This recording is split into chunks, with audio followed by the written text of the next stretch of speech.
continuons notre descente vers l'enfer. Donc là, nous étions dans l'euphorie. Jean-Michel Aulas n'a pas réussi ce système de play-off.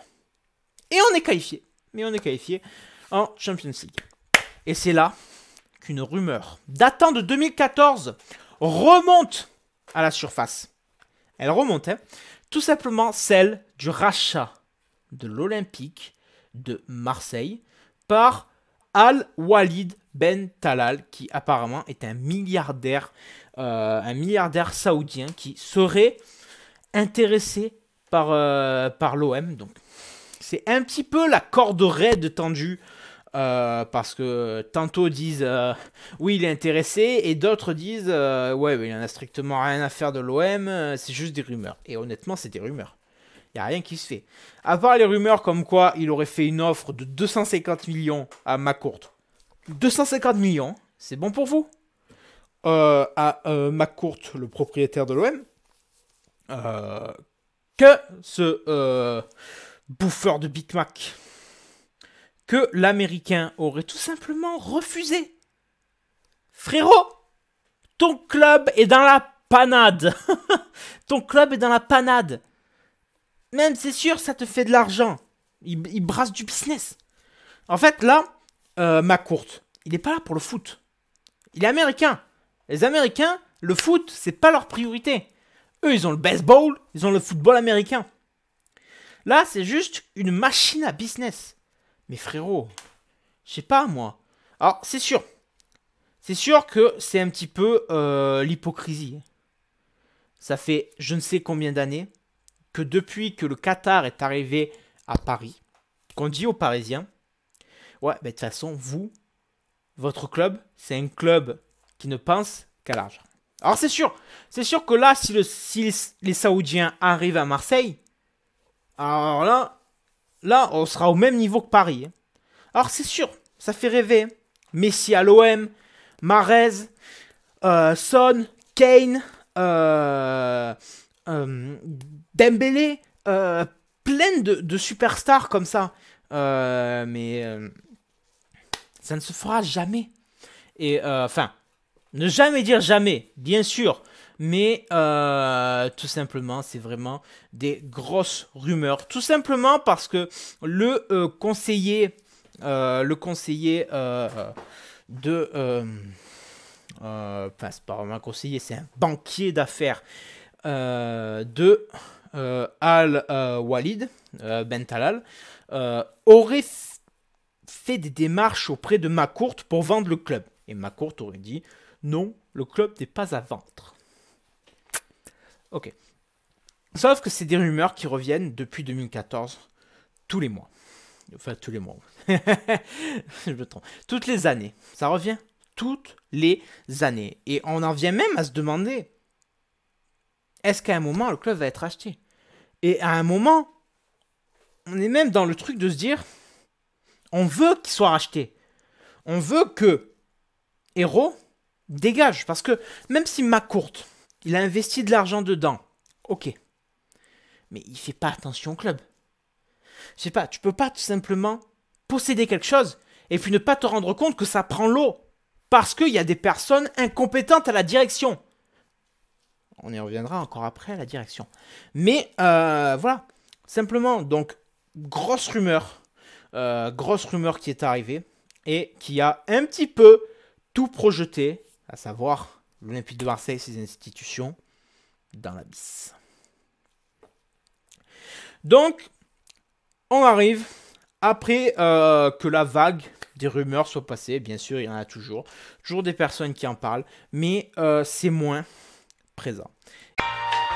Et tout simplement, le dernier choc en date, le dernier feuilleton de l'été, parce que oui, ça va être un feuilleton de l'été, hein, comme toutes les années. Passé un temps, c'était Balotelli. Et ben là, ça concerne, je vous le donne en mille, vous avez le nom, Jacques-Henri Hérault. Pourquoi Jacques-Henri Hérault? Tout simplement parce que, et je suis désolé de le dire, c'est un incapable. Il ne sait pas s'occuper du club. Pourquoi il ne sait pas s'occuper du club? Alors, faut savoir que dernièrement, dans ses activités, il a viré, soi-disant à l'amiable, mais bon, grosse guillemets sur l'amiable, Andoni Zubizarreta, le directeur sportif, donc celui qui est chargé de trouver des joueurs et de mettre en contact avec l'entraîneur. L'entraîneur qui est Andrés Villas-Boas, trouvé lui-même par Andoni Zubizarreta. Et Villas-Boas l'avait dit quand il est arrivé, tout simplement. Il avait dit, moi, je suis là parce que Marseille, c'est un grand club. Il a avoué, il a dit Marseille, c'est un grand club qui est reconnu dans le monde. Mais je suis là aussi parce que j'ai des relations avec Zubizarreta. Mon avenir est lié au sien. Si Zubizarreta part de l'OM, je partirai. Et ça, il l'a dit clairement. Et qu'est-ce que Hérault trouve de plus intelligent à faire? J'attends votre réponse. Ben, virer Andoni Zubizarreta. Mais oui. Ce qui fait que ça a encore plus augmenté les désaccords entre Hérault et Villas-Boas. Et donc, Villas-Boas, qui était tout simplement en contrat jusqu'en 2021, a tout simplement demandé, à la suite d'une petite réunion entre les trois personnes, où apparemment Hérault aurait dit « Ouais, ben, Zubizarreta, ça dégage ». Et ben, Villas-Boas aurait tout simplement dit « Ben, vous savez quoi ? Moi aussi, je pars. J'avais mis mes conditions. Maintenant, je veux un accord de résiliation. Un accord de résiliation. » Et apparemment, Hérault aurait dit, ok, je vais voir ce que je peux faire. Sauf que apparemment, Hérault serait revenu sur sa parole dans une petite interview. Une interview que j'analyserai avec vous après, parce que je ne l'ai pas encore lu. Et à l'heure où sort la vidéo, il l'aura faite avant-hier. Moi, il l'aura faite hier, vous, il l'aura faite avant-hier. Et donc, en soi, Villas-Boas, est-ce qu'il serait vraiment resté? Parce qu'il faut quand même savoir que Villas-Boas, il reste très rarement dans les clubs. Généralement, il est resté 1 an dans plusieurs clubs, dont Tottenham et Chelsea. Le seul club où il est resté plus d'1 an, donc 2 ans, c'est le Zénith Saint-Pétersbourg. Et là, il avait dit qu'il aurait pu rester. Il aurait pu rester à l'OM. Mais voilà, il y a tout simplement des désaccords avec Hérault. Parce que Hérault, tout simplement, ne sait pas s'occuper d'un club. Et non, je ne suis pas d'humeur badine quand je dis que actuellement, je prends un diplômé en STMG. Il s'occupera mieux, un diplômé fan de l'OM, il s'occupera mieux du club que Hérault lui-même, que le mec qui a fait une école pour faire ça. Une école pour faire ça. Mais non. Résultat, il a enchaîné bourde sur bourde, parce que pendant qu'il y avait Villas-Boas, il a dit, moi je suis désolé, je veux savoir avec qui je vais travailler. Je vais travailler avec Zubizarreta, un tel et un tel. Ok. Et Hérault, bien sûr, qui n'en fait qu'à sa tête, a recruté Paul Aldridge. Alors, vous me demanderez, qui est Paul Aldridge? Ben, c'est tout simplement un conseiller spécial, en quelque sorte, de Jacques-Henri Hérault, qui est chargé de vendre des joueurs en Angleterre. Donc auprès de Newcastle, Tottenham, Liverpool, Manchester. Sauf que Villas-Boas, ben, il a vu d'un très mauvais œil ça. On ne sait pas vraiment les raisons, ou alors je les ai pas trouvées. Mais on peut à peu près supposer, c'est tout simplement parce que Villas-Boas, certes, il veut que des choses se passent au mercato, mais il veut pas que des joueurs soient vendus.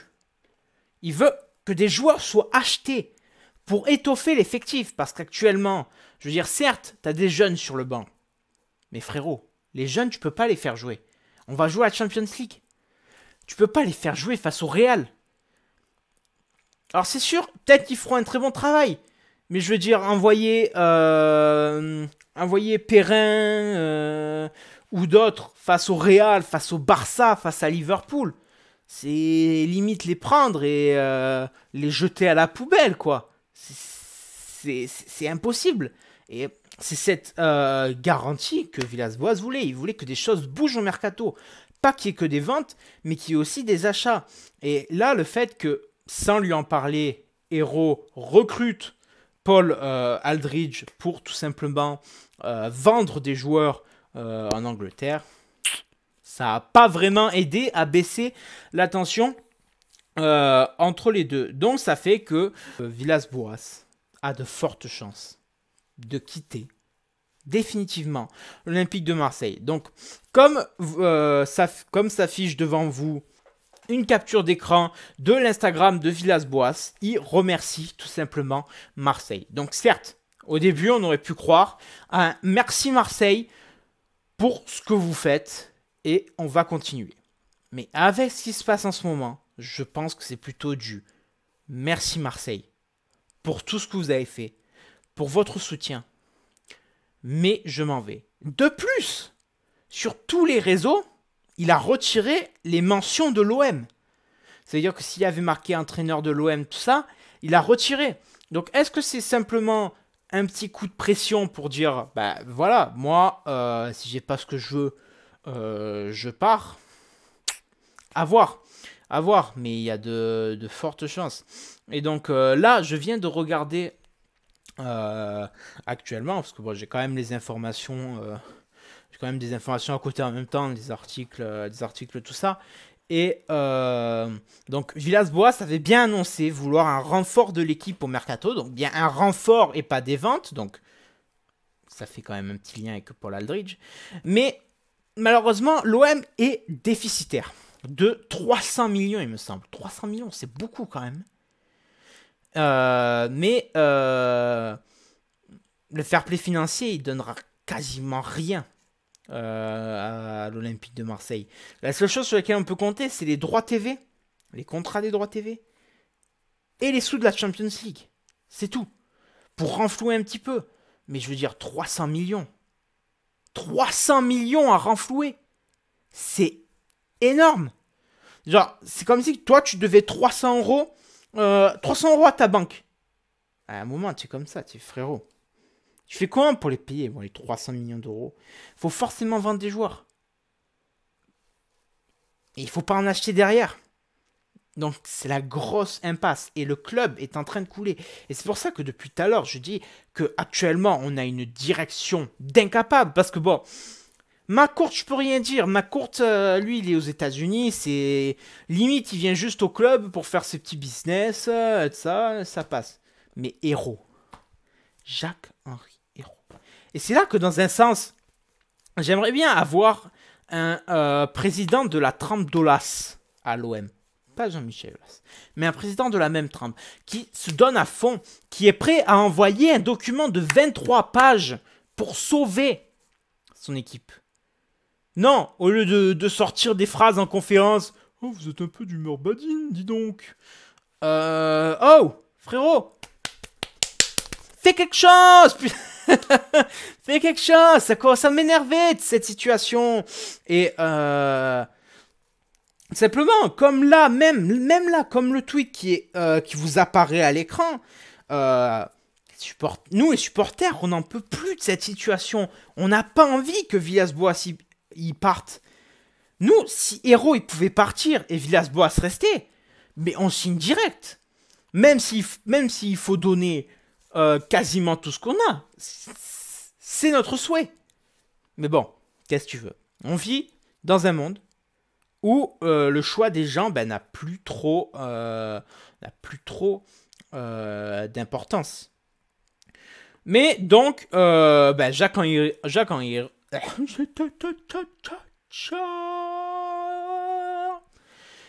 Et donc Jacques-Henri Hérault aurait tout simplement trouvé 4 entraîneurs comme ça, voilà. Il n'a pas envie de faire d'efforts pour garder Villas-Boas. C'est une vraie tête de con. Voilà, c'est tout. Faut le dire honnêtement, c'est une tête de con. Donc apparemment les entraîneurs seraient Hervé Renard, ex-entraîneur de Lille, Sven-Goran Eriksson, ex-entraîneur de Manchester City et de la Lazio Roma. C'est des grands clubs quand même. Ça passe. Vincenzo Montella, ex-entraîneur de la Fiorentina et ex-entraîneur de l'AC Milan. Ou Christophe Galtier, mais Galtier ne viendra pas parce qu'il a dit qu'il n'aimait pas la façon dont marchait la direction de l'OM. Et Christophe Galtier est l'actuel entraîneur de Lille et l'ancien entraîneur de Saint-Etienne. Et c'est surtout pour Saint-Etienne. Qu'il est connu. Donc voilà. À un moment, nous on peut rien y faire. On était dans l'euphorie la plus totale. On est en Champions League. On est deuxième. Même si on est en confinement, les championnats ils ont été arrêtés, les joueurs sont préservés. À l'OM, il y a quasiment pas, voire même pas du tout, parce que j'en ai pas entendu parler, de joueurs qui ont été infectés. C'est tant mieux. Les joueurs, ils avaient tous envie de retrouver.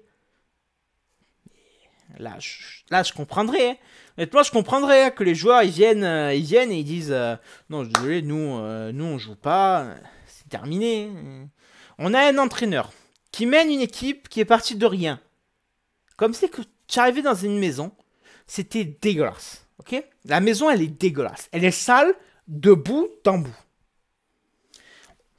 Et tu passes 2 jours à la nettoyer cette maison, à la récurer à fond, nettoyer les murs, refaire le plafond, refaire le sol, déblayer, enlever les cafards, enlever ce que tu veux pour la rendre nickel.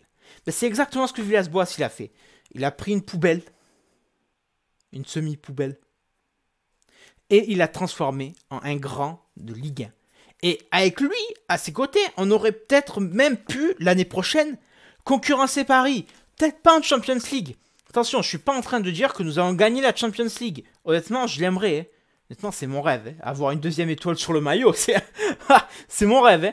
Mais tout simplement, on veut juste que Villas-Boas, il nous amène côtoyer Paris. Là, on est à 12 points quand même de Paris. C'est pas beaucoup. 12 points. Alors, d'habitude, l'écart, il est plus grand. Là, on est à 12 points, c'est sûr. C'est sûr qu'actuellement, on n'a encore jamais gagné Paris. Même avec Villas-Boas. Hein. Mais, je veux dire, les résultats, ils sont devant toi. Une série d'invincibilité. 12 points de Paris. Qualification en Champions League.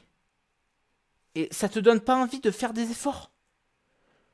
Alors, moi, j'ai une question. Pourquoi nous, on ferait des efforts? Et honnêtement, je trouverais ça on ne peut plus normal que quand les matchs reprennent, il y ait tout simplement personne au stade. C'est sûr, ça fait chier au niveau des joueurs, parce que les joueurs, ils sont là pour nous faire plaisir. Mais à un moment, si on veut que la direction y comprenne, il faut faire quelque chose. Et on peut tout simplement pas aller casser la gueule à Hérault. C'est pas possible. Donc, je vois pas d'autre solution, si ce n'est qu'on est dans la merde. Et qu'on est passé tout simplement de l'euphorie la plus totale à l'enfer le plus total. De la Champions League à quasiment la fin du club. L'échouage du Titanic. C'est exactement ça. Le club est en train de couler. Et grâce à une seule personne, faut pas se mentir. McCourt, je l'écarte encore. C'est sûr, il est responsable, c'est lui qui a acheté le club, tout ça. Mais McCourt, depuis le début, ça se voyait qu'il n'était pas là pour le foot, il était là pour faire du business. Mais Hérault, le nombre de fois qu'il a sorti une déclaration disant oui, nous allons faire ceci, nous allons faire cela. Voilà, tu te dis, c'est quelqu'un qui a envie. Et de faire de bons trucs. Mais non. Résultat, au final, on se retrouve avec quelqu'un qui sait rien faire. Hein? Qui sait rien faire à part esquiver. Vraiment les questions. Et là, je vous avais dit tout simplement qu'on allait interviewer... je me trompe encore. Que nous allions analyser l'interview de Jacques-Henri Hérault. Alors, Jacques-Henri Hérault dit tout simplement, et c'est ses mots, « Notre club a enregistré depuis 3 saisons des pertes importantes. Mais ce ne sont pas des dettes car elles ont été compensées. Il y a eu des pertes, ce n'est pas des dettes. Elles ont été compensées. Ok. Tout cet argent a été investi par un monsieur qui s'appelle Frank McCourt. Ah, excuse-nous, on ne le connaissait pas. C'est pas comme si on en entend parler à chaque fois, n'est-ce pas? Il mérite beaucoup de respect et de reconnaissance de la part des supporters. C'est sûr, il injecte de l'argent dans le club. Mais frérot, injecte-en plus. Ou si tu peux pas en injecter plus, arrange-toi pour que le club soit dans une bonne situation. Donc il dit ensuite, on peut compter sur Frank McCourt, la phase d'investissement massif doit cesser. On doit arriver à l'équilibre financier. Comment veux-tu arriver à un équilibre financier quand tu es en déficit? Que tu n'as quasiment pas assez de joueurs. Et qu'il faut que tu en vendes. Comment tu veux jouer une compétition européenne avec ça? Et donc, il dit ensuite, les salaires sont le principal levier pour économiser. Il nous faut générer des recettes sur le marché des transferts. Il faut être capable de céder des joueurs. Mais ce ne sera pas les soldes, ce ne sera pas tout le monde dehors. Encore heureux! Mais à ce niveau-là, si on veut renflouer, il faut que la plupart des joueurs ils partent à 50 millions. Sinon, c'est la mort. Et même si les joueurs ils baissent leur salaire, il faut quand même combler un déficit de 300 millions. Donc après c'est sûr, il dit l'OM ne peut pas être exclu de la Ligue des Champions 2020-2021. Encore heureux! Si on était exclu de la Ligue des Champions, je pense que là, le stade Vélodrome il explose. Je pense que là, on arrive à trouver l'adresse où habite Hérault et c'est terminé. On le traîne jusqu'au Vieux-Port et on le jette dedans. Et donc il dit après, les sanctions peuvent aller jusqu'à une sanction touchant notre participation au championnat européen pour la saison 2021-2022. Pas pour la prochaine. Mais nous, en fait, on veut pas de sanctions. Nous, on veut jouer la Champions League toutes les années. Quitte à faire un point en phase de poule. Mais on veut juste la Champions League. Imaginez l'équipe. Imaginez. Vous êtes au stade. Le Forêt allié. Les tifos, là. Les tifos. Ils y sont. Ils y sont. Et puis d'un coup, tu entends cette musique. Tu l'entends. Et là, tu sais que tu es. Et ce Nirvana, on veut le vivre chaque année. On veut tout simplement le vivre chaque année. On veut pas le vivre cette année, puis l'année prochaine se retrouver sanctionné parce que la direction ne sait rien faire. Après, il dit, notre objectif est d'être européen chaque saison, mais je ne crache pas sur la Ligue Europa. Mais frérot, t'as pas d'ambition ou quoi? C'est d'être européen chaque saison, mais tu comprends Ah, moi, je veux jouer les compétitions nationales, mais tu comprends, si on peut jouer la coupe des U19 au lieu de la coupe de France, je crache pas dessus. Oh, l'OM, c'est un club qui a une dimension de Champions League.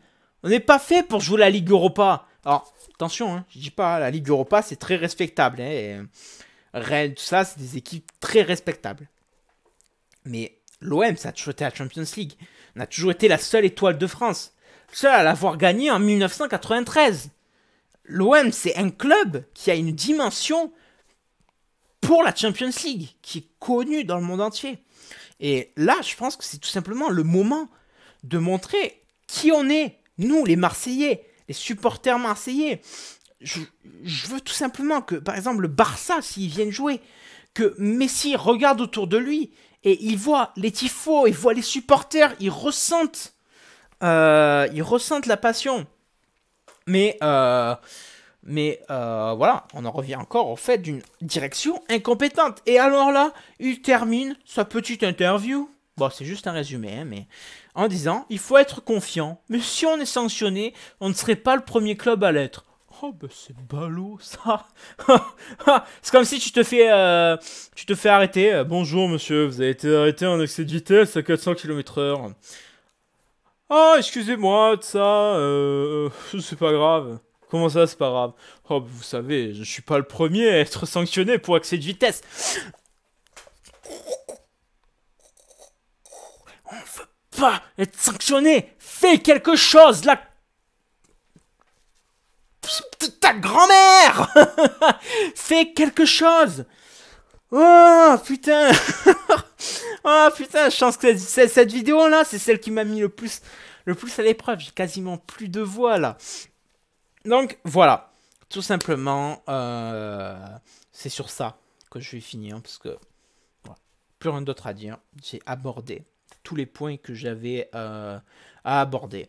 En tout cas, j'espère que ce format vous aura plu. Si vous voulez que j'en refasse, n'hésitez pas à le dire, n'hésitez pas à aimer, à partager. S'il y a des choses que je dois changer, ma façon de parler, ma gestuelle, tout ça, quelque chose, dites-le. Ça m'aide, moi, à m'améliorer.